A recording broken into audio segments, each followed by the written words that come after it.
boys and girls. Thank you for joining me, Dan the Storyman, for another story. And this time we're going to read a book called Jamie O'Rourke and the Big Potato, an Irish folk tale.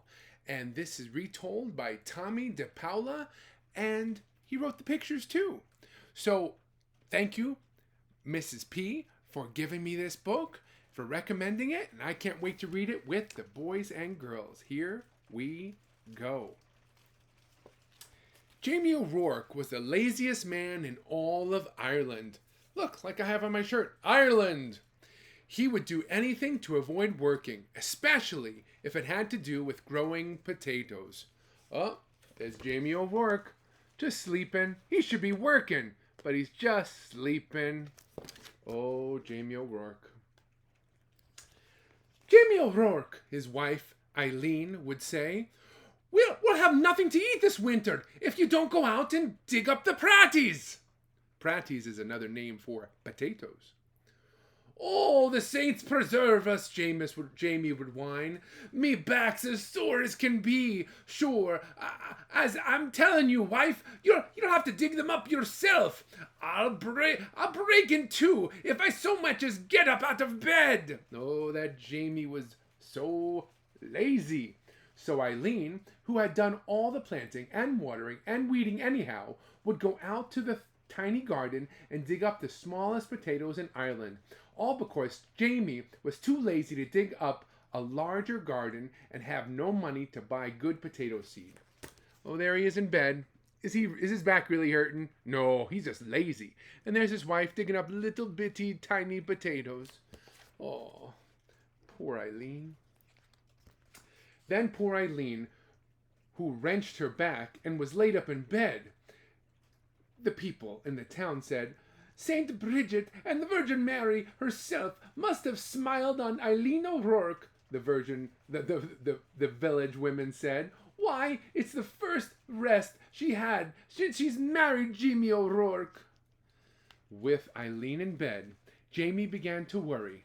No Eileen to dig up meant no potatoes all winter, and no potatoes meant no food. Oh, poor me, wailed Jamie. I'll starve to death. I'll best go to church and confess to Father O'Malley. There's no telling how soon old death will be knocking at my door. So, even though it was midnight, Jamie set out for the church. He was about halfway down the hill when he heard singing and a tapping around. Oh, there's Eileen in bed, heard herself from digging up all the potatoes. And there's Jamie O'Rourke. There's Jamie O'Rourke looking to go talk to the priest at church and say, Oh, please help me. But he heard a tapping. He heard some singing. What was that all about? Sure, as I wouldn't be known, Jamie whispered, but I swear it's a leprechaun. And sure enough, sitting in a circle of ferns in the moonlight was a leprechaun singing and hammering tiny nails into the heels of the fairy boots he was making. Jamie knew just what to do. He crept up and grabbed the little man by his coattails and held firm. Let me go, the leprechaun shouted. Not on your life, Jamie said. Not until you show me where you keep your pot of gold. Oh, he saw the leprechaun and grabbed the back of his coat and said, Oh, I won't let you go until you give me your gold. Now everyone in Ireland knows that leprechauns make boots and dancing shoes for the fairies, who pay for them with gold. And everyone knows that if you catch a leprechaun, he'll pay for his freedom with his pot of gold. But the leprechaun was cleverer than most. Oh, please, Mr. Mortal Man, he pleaded. I'm just starting out making fairy shoes and only have 1 or 2 pieces of gold in my pot. Won't you take a wish instead? Oh, a wish. Why, what would I do with a wish? What would I wish for? Jamie asked. Me, who's about to die of starvation because my wife is sick in bed and can't dig the praties for the winter, and there's such a puny praties anyhow. Well, said the leprechaun, reaching into his pocket, You could wish for the biggest pratie in the world. It would last all winter, and you wouldn't have to do anything more than plant the seed, water, and wait. Oh, look. He gave him a seed, a potato seed, to put in the ground, and it would be really big. Ooh, that sounds like a good wish. Sounds great. That sounded wonderful to Jamie. Done! He shouted, and as the leprechaun dropped the seed into Jamie's hand, Jamie let go of his coattails, and off the leprechaun ran. When Eileen heard what he had done, she was furious. Jamie O'Rourke, you're not only the laziest man in Ireland, but a fool as well, giving up a pot of gold for a potato seed. Well, I'm going to plant this seed and water it, and you'll see, Jamie said, and out he went. Oh, there's a leprechaun running away, and there is Jamie O'Rourke with the potato seed. Let's see what happens, what grows. You think it's going to be a big potato? You think so? You think so? I hope so. Here we go. And faith indeed, Eileen did see. In no time, at all the biggest, finest potato plant had sprouted out of the ground, followed by the potato itself. It was so big, it pushed up not only all the dirt in the garden, but the garden shed and the corner of the cottage as well. Well, surely now it's ready to dig, Jamie said proudly. Oh, look how big that potato got. And there's the sprout on top of it. Oh, that's a big potato. Oh, it's huge. He hoed all around it, but he couldn't dig that potato out of the ground. He got a beam and a big rock and tried to pry it out. He pushed and he pushed, but it wouldn't move. As he was pondering what to do, his neighbors passed by on the way to the village. They couldn't believe their eyes. They couldn't wait he wanted to tell the whole village what he had done. And before he knew it, the hill up to Jamie's was filled with villagers coming to see the big potato. There he is, trying to get it out.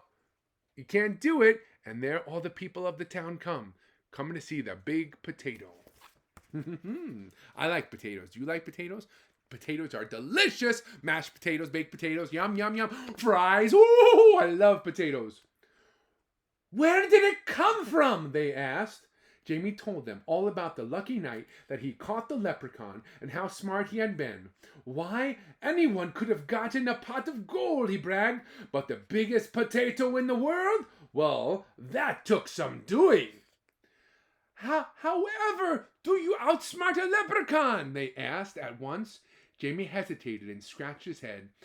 We'll help you dig up the pratie, Jamie, if you'll tell us how you did it.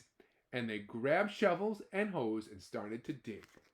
Oh, there he is, starting to tell his story. And they all said, we'll help you. We'll help you if you tell us your amazing story. He's got help now. They dug and they dug, and they pushed and they shoved until the potato flew up out of its hole. It rolled down the hill faster and faster until it reached the bottom, where it bounced up high and came to a stop, wedged between the stone walls on either side of the road. What to do now? Oh, it rolled down the hill. Look, and then it came in between two walls. Oh no, look at that huge potato. What are they going to do? The pratie is so big that no one, no carts, nothing can get by it, the police officer complained to Father O'Malley.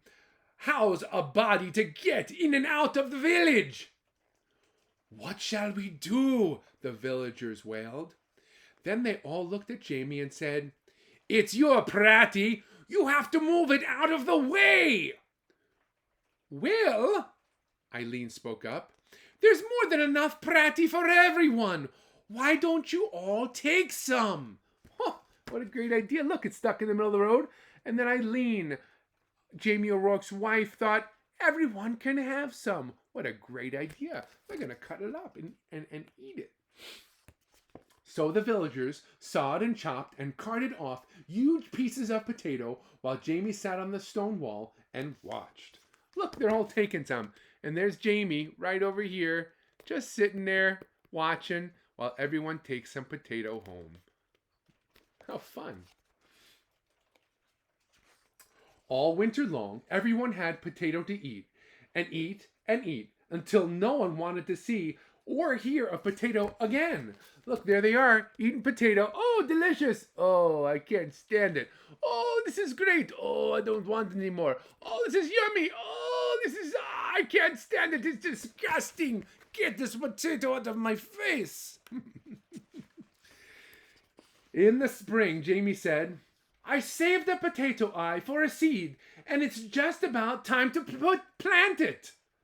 Oh no! The villagers all cried. If you promise not to plant it, Jamie, we'll promise before St. Patrick and all the saints to see that you and Eileen always have plenty to cook and eat. We don't want another giant pratty around here. Jamie smiled and agreed. What a perfect life for a lazy man. And so you see, darling Eileen, Jamie told her, I wasn't such a fool with the leprechaun after all. And Eileen had to admit that Jamie O'Rourke was right. Look, he was about to plant another potato seed, and they're like, no, don't do it. Don't plant the seed. We'll give you enough food to eat forever until the day you die. As long as you don't get another big potato like that again. I can't stand potato. Oh, they ate too much potato. How funny. And there's the leprechaun. Still has his gold. So smart. Still has his old big pot of gold. How funny. I love potato. Potato is wonderful. Thank you so much, boys and girls, from Mrs. P's class, for joining me and having this book read to you, Jamie O'Rourke and the Big Potato. Thank you so much, and I hope you have a wonderful St. Patrick's Day. Thank you for joining me, and take care, ta-ta, and bye-bye.